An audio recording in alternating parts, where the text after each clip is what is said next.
and welcome to Scientist Warning TV. And today I'm delighted to be talking again with Professor Bill McGuire, an academic, activist, broadcaster and blogger, and Emeritus Professor of Geophysical and Climate Hazards at UCL. And Bill has in recent years become a prolific writer, communicator and advocate. He's the author of numerous books, including Skyseed, which is a cautionary tale and a very interesting tale about the hazards of geoengineering.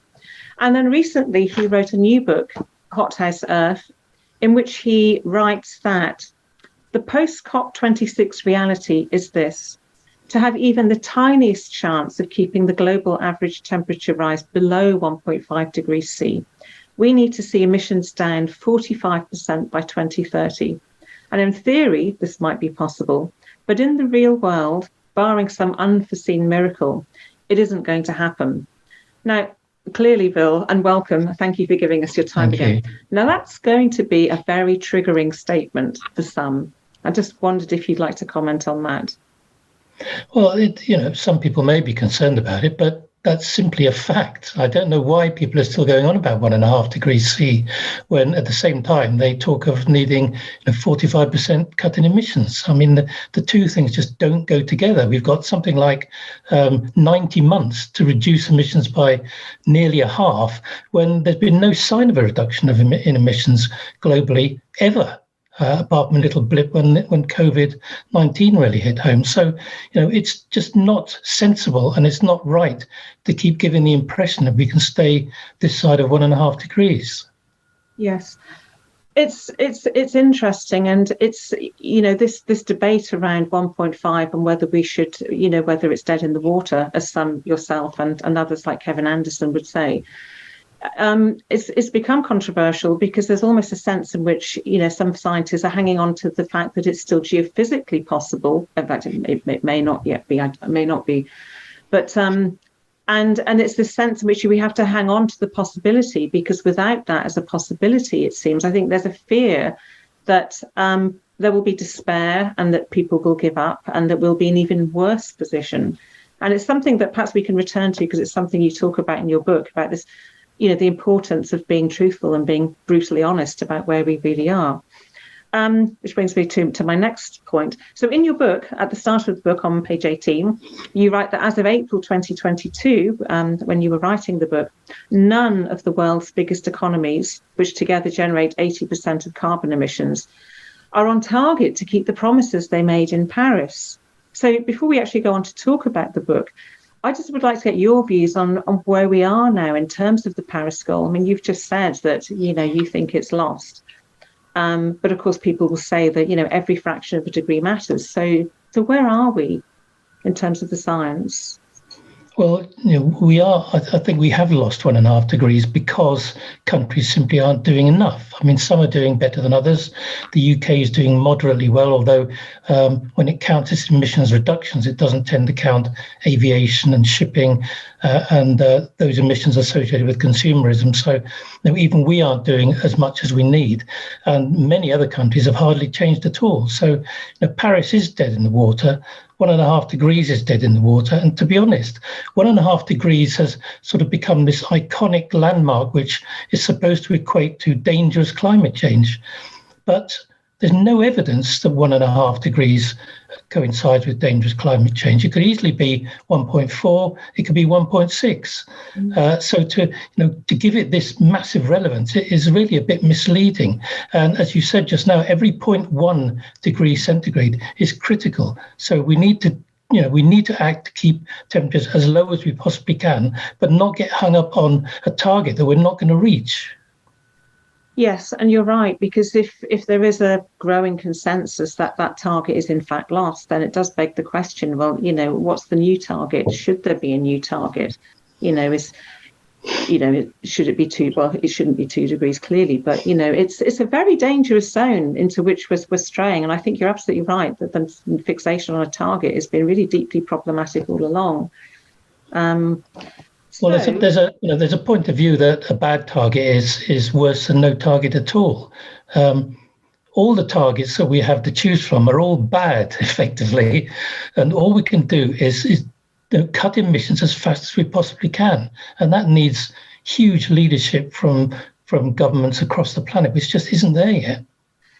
You're right, and although in nations like the UK and in the US, there's a lot of talk, there's a lot of fine talk, as Greta would say, fine words, but it's really not translating into action. And you could say, arguably, in the UK, with the new Prime Minister and talking about resuming fracking, we're just heading in the wrong direction, which is terrifying. And we'll come back to that point in a little while. But in Hothouse Earth, which is a book which is both eloquent and really terrifying, and you give a very clear sense that things could get much worse, really very much worse, if the radical transformation that's actually called for in the IPCC reports doesn't happen.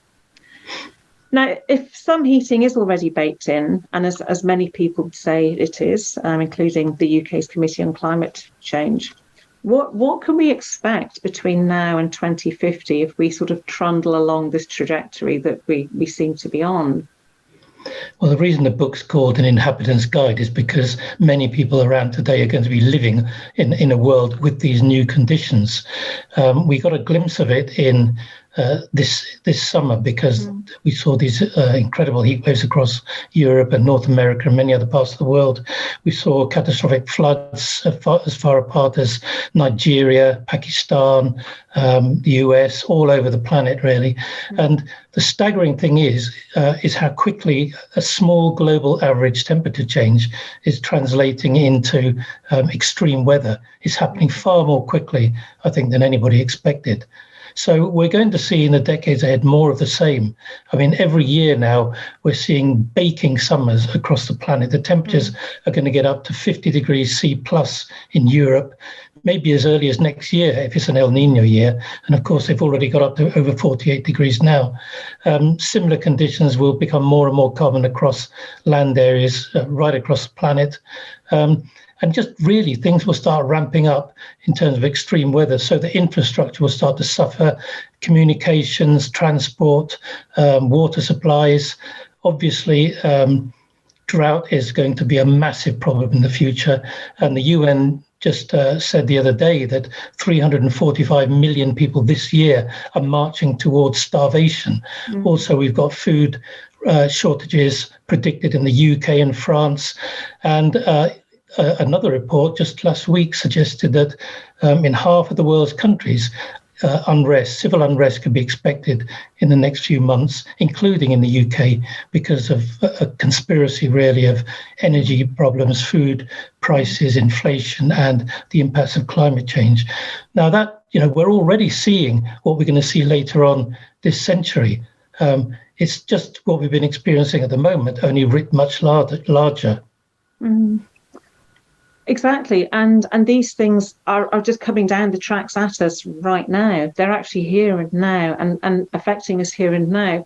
I read today about something that perhaps was unanticipated in a sense, but it was some very strange article again in the Guardian about some sort of brain-eating amoeba that was the prevalence of which had increased due to the increase in temperatures. And it's one of those strange headlines that, you sort of do a double take and then think, gosh, well, how many other unforeseen, unexpected and really strange and very deeply unpleasant things are coming down the tracks, but we've not yet got sight of them. Yeah, well, there are things that in the book I call stings in the tail. And some people may have heard of these. We're talking about the shutdown of the Atlantic conveyor, the Gulf Stream and the other currents that keep Western Europe and the UK warmer than it otherwise would be. That is in a state of almost complete instability at the moment, and it could begin to slow dramatically or fail certainly within the next 80 years, maybe sooner than that. Then you have the issue of thawing permafrost in across the tundra of Siberia and Canada, and this idea of giant methane burps, which can produce huge amounts of methane, pump it out into the atmosphere very quickly. Now, there's no evidence that happened in past episodes of heating, but the absence of that evidence isn't evidence of absence. So we really don't know how the methane is going to behave. And of course, methane is 86 times more effective at warming the planet than carbon dioxide. Yeah. And then you have other things, an area which I've worked on, which is where you lose a lot of ice or you raise sea level considerably, you actually change the stress patterns within the crust so that you can promote earthquake activity, you can promote volcanic activity. So you may actually have a geological response to climate change as things really start to ramp up. So yes, there are lots of what you might call known unknowns, but there are unknown unknowns as well. And of course, we don't know what they are. It's absolutely. And the one about the volcanoes that you write about in your book, about the rising sea level and how that sort of will affect one side of a volcano, and then the magma then erupts a bit like toothpaste, I think you say in the book. Yeah. It's a very powerful image, but of course it raises other questions too around the fact that, we're kind of, we're used to what you might call a standard volcanic eruption. We know what to expect when volcanoes erupt. But under these changed circumstances, would that change the nature of the eruption? Would it amplify it? Would it lead to more devastation? I mean, I know you're a volcanologist, so perhaps it's something that you could comment on. Well, the idea is that changes in the stress regime within the crust would cause volcanoes that had magma already sitting there to erupt that magma earlier than they would otherwise. So you could get a clustering of eruptions that were ready to go. But it's the earthquake situation that's more worrying, where you've had 2 or 3 kilometers of ice sitting on top of active faults, and that ice melts rapidly. You can trigger huge earthquakes. If we go back to the end of the last ice age, when big faults in Scandinavia were being unstressed, if you like, by the removal of ice, you had magnitude 8 earthquakes. That's as big as we see normally around the Pacific Rim, around the Ring of Fire. And a big worry is Greenland, because it's in exactly the same situation as Scandinavia was 10,000 years ago.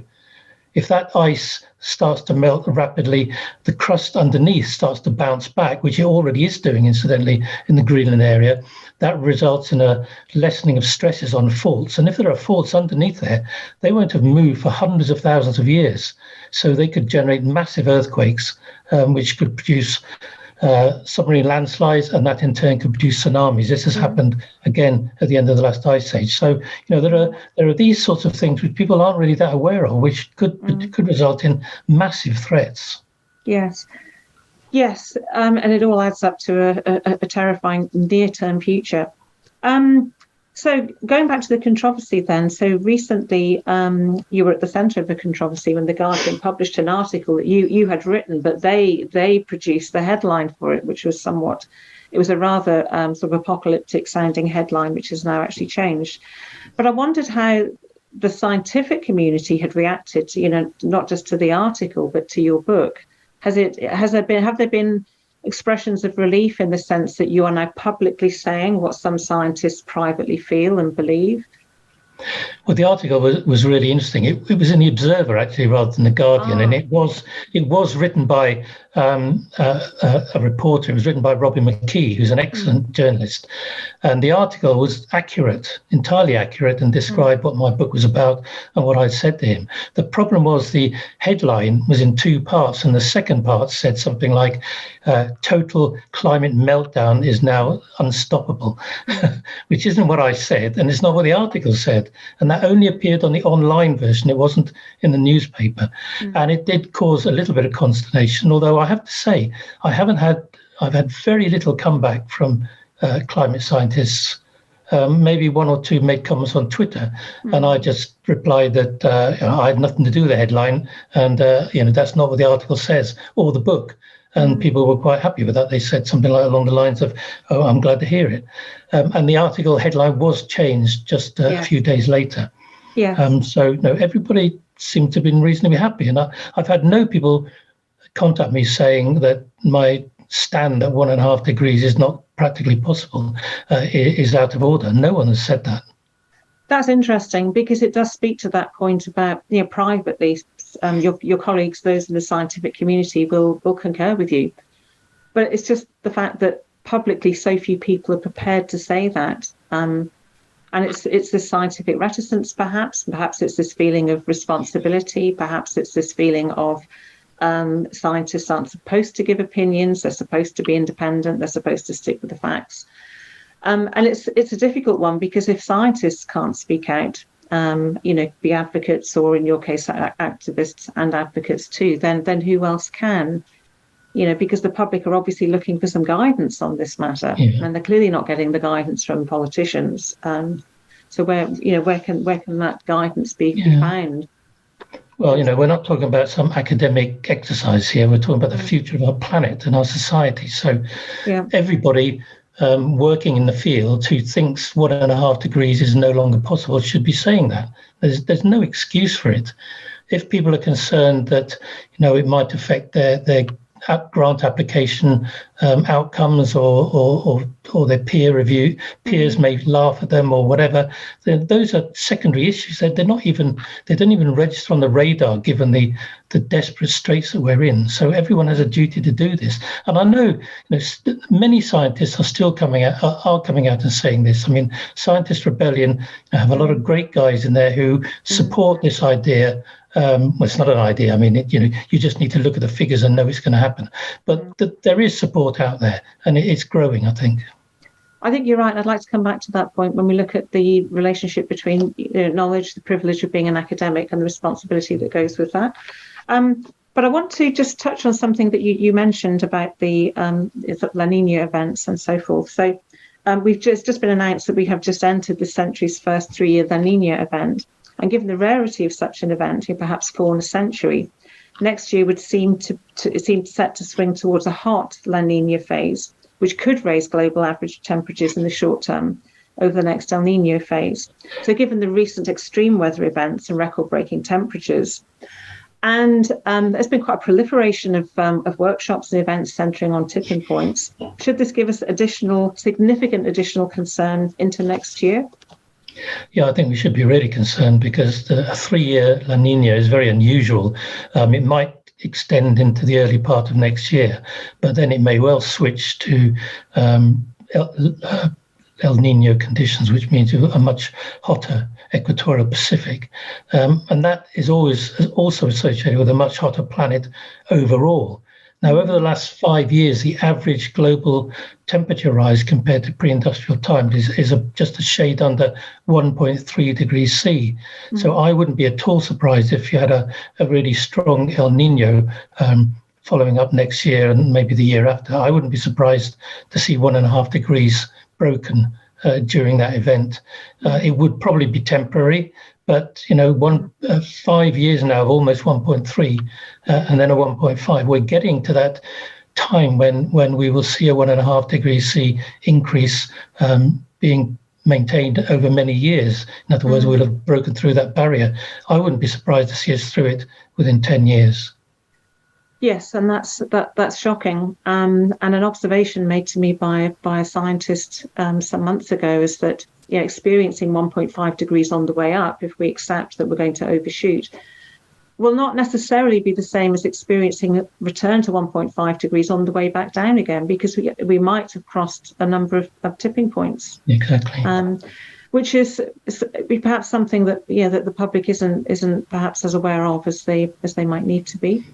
Yeah, well, as you say, as the temperature ramps up, if we cross tipping points, like, for example, the loss of the Greenland ice sheet, even if we bring the temperature down by whatever means we do, and there's no certainty that we can even do that, that tipping point will stay tipped. So, the Greenland ice sheet would go.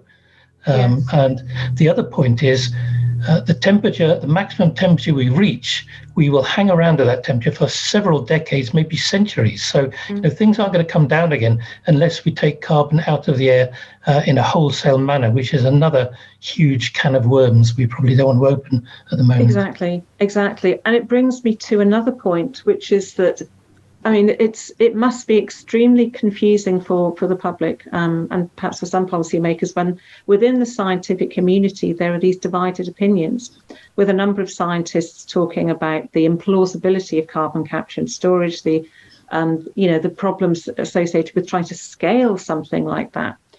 And on the other hand, there are other scientists, some here in Cambridge, who talk about geoengineering as if it's something that's feasible. And so given that there are these, at times, these quite divergent views expressed by experts within the scientific community, it's hard to see how to reconcile those views and how those views could be reconciled in such a way that they make sense to those on the ground who are making decisions. Do you have any thoughts on that? Well, I tend to find that climate scientists are not supporters of geoengineering, but engineers are, and maybe to some extent physicists, because they like to tinker, whereas climate scientists can look and see what sort of havoc we've already caused by tinkering with the climate. But there's one thing that affects all these geoengineering schemes, and that is that they may work okay on a small scale, but to roll them out globally to such a degree that they will counteract 40 billion tons of carbon dioxide being released every year is just staggering. I mean, an initiative like that is comparable to an initiative which would slash emissions, and we're finding it very difficult to do that on a global scale. So how the hell are we going to, at the same time, launch a global geoengineering scheme that is frankly just it's a distraction from what you really need to do. It tackles the symptoms and not the cause of global heating, and we don't need distractions now. Exactly. And I wonder if it's, if that kind of techno-optimism sort of harks back to the 1960s when people thought, well, if we can get a man on the moon, surely we can crack this one. But it was people like Edward Teller who were originally very keen on weather engineering, and that was so that it could be used as a weapon of war. So that's where it all came from originally, and it's just, as I said earlier, a can of worms we just don't want to open. And we don't have to. This is the rub. We don't have to, because the solutions and what we need to do is blindingly obvious. It's staring us right in the face, as you say. It's about slashing carbon emissions immediately. So going back to the book, at the end of the book, you describe two alternative scenarios for an August bank holiday weekend in London. One of which depicts the blistering hot days with temperatures reaching 44 degrees C, which just sounds horrendous, with everyone having to stay inside their homes to avoid the heat. You talk about the thick clouds of dust and the River Thames just being awash with sewage. And it's an absolutely horrible, nightmarish vision. You contrast this with another vision in which we have a picture of it's still hot, but it's a green and lively city.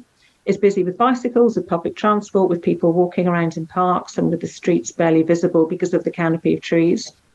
And it's devoid of pollution of cars, because the adaptations that we need to make now have actually been made. And in reading those two visions, obviously one of them is much more appealing, clearly. But what occurred to me was that for the average member of the public, neither of those scenarios would seem to be something that they would have in mind. They wouldn't necessarily seem to be recognizable. And it seems that just as sort of denialism and doomism and so forth would lead a minority of people towards the more apocalyptic vision, but for some people that would be something that would not be entertained. But the one of the radical transformation, it seems to me, similarly, would not necessarily be entertained, because we don't have sufficient people talking about those sort of new visions about how society could be. I mean, you've obviously done this in your book. Other people like Paul Chatterton, for example, talks about the ways in which cities could be transformed. So it seems that, that neither scenario would seem to be currently being entertained by politicians or the general public. Is what brings me to my final point, really, which is about, you say that we really need to know the enemy, and it does seem clear that we actually don't. And you say that, in my view is that currently most members of the public, and indeed most world leaders, simply do not. So it's a really big question. But what are we going to do to change this? Well, it's on the one hand, I've always thought that we're not going to see major action on emissions until the impacts of dangerous climate breakdown become so apparent that they simply can't be avoided, and their effect on economy and society become huge. Now, the problem with that is that it's probably not going to happen until temperatures are heading towards 2 degrees C. So it would be too late then to stop pretty calamitous climate breakdown. But there's nothing I can see which is going to make today's world leaders and today's governments change in order to slash emissions by half within 10 years and bring emissions down to net zero by 2050, which in any case is too late, really. I just can't see that happening. It's a pessimistic viewpoint, and I hope I'm wrong, but no, I've always thought this. Governments won't change, world leaders won't change until they're forced to, or until their people force them to. Yeah, absolutely. Absolutely. And, and there was great hope with Extinction Rebellion that the Extinction Rebellion numbers would grow and that the pressure would come via that huge movement. And it's disappointing that it hasn't happened yet. I mean, like you, I'm sure, I still hope that they will be part of creating that really important social tipping point that we need. But I just want to go back to your point about the responsibility of scientists and academics to speak out, because you said yourself just now about it's really time to acknowledge that the 1.5 degree target is dead in the water. Theoretically possible, perhaps, but practically, as people like Bob Watson have acknowledged, it's probably not going to happen. And it kind of then brings me to the point about responsibility at this point of scientists and academics who have the privilege of having great knowledge and being respected in society. And of course, with that great privilege comes a great responsibility. And something I'm particularly interested in is, why it is that some scientists and academics like yourself, Peter Kalmus is another example, they have really embraced that responsibility and are really taking action, and action that has personal consequences. And yet for other scientists, they're not taking that kind of action. For other scientists, activism is a step way, way too far. And even advocacy can seem to be a little bit of a stretch. But my question, I suppose, is, well, if academics don't speak up, then who will? Yeah, it's very difficult. I mean, the scientific community on the whole is pretty conservative, I think. And people in post in academia are rightly concerned these days about getting grant income, getting papers published, getting the citations, all these sorts of metrics, because otherwise they're out of a job. That's the way the university sector, the academic sector runs these days. All they really care about is grant income and papers and citations, and that is it. That's the bottom line. So if climate scientists think that shouting about 1.5 degrees and how it's no longer on the table is going to reduce their income, is going to cause journals not to accept their papers, then they're only human. They're not going to do that. They're not going to take that risk. But on the other hand, they may well, in most cases, if not many, have kids. They know what the future is going to be. There's no way anybody, scientist or others, should say something in public that isn't exactly what they would say in private. And I think that's the bottom line. They just need to say what they think, both in their scientific papers and when they talk to maybe interviewers on television or radio and the newspapers. They can't have 2 points of view and hold them both at the same time. Absolutely. I just want to comment on an article written about just this topic by Gardner, Thierry Rowlandson and Julia Steenberger.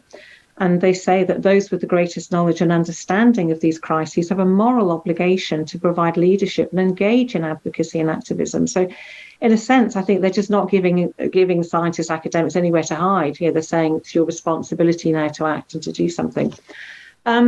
So on that note, I'd just like to thank you, for all that you're doing. You are incredibly prolific, and very brave in using your voice and sometimes getting flack. I don't know how you manage to write your books as frequently as you do. So just say a huge thank you for what you're doing and hope you can carry on for as long as it takes. That's great. Thank you very much. I have got a sequel planned, actually, but I'm not going to give too much away. Okay, thank you. Well, I'll look out for that. Thank you. Thanks very much, then.